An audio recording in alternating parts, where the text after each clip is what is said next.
If Australia was to get involved in any potential war here in Taiwan, would we then potentially get attacked from Chinese forces?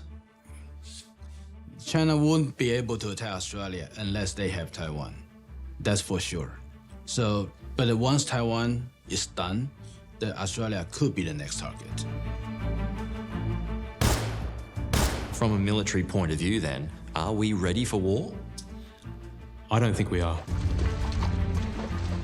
A case in point is our active Defence Force personnel. Combining its 1 million troops with other personnel, China has over 2 million. America, around 1.4 million. Australia, 60,000. There's a plan to get us to 80,000. Is that enough? Growing the Defence Force by 20,000 people over the next 2 decades, that's a big target, and we definitely need the people to crew submarines, to conduct cyber capabilities and operations, to do a number of the emerging jobs that probably don't exist yet but will in 10 years or so.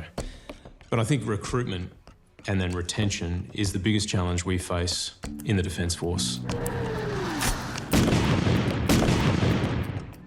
How weakened have our defence forces become?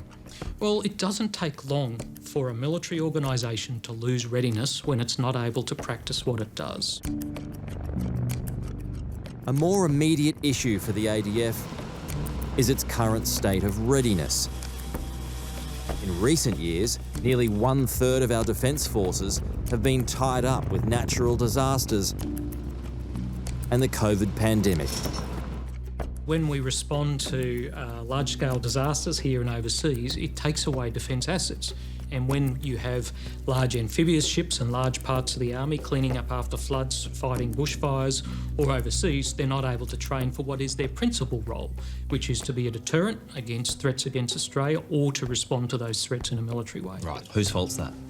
Well, obviously it's the government. I mean, they're the ones who make these calls. That probably was not the right thing to be doing because we now have a military that is a lower readiness than it needs to be. Ready or not, the ADF now faces major challenges. We do need to be thinking about whether or not the Defence Force we have now is fit in terms of the strategic landscape that we face, and it is very different. There is much greater threat. We must have the ability to project power.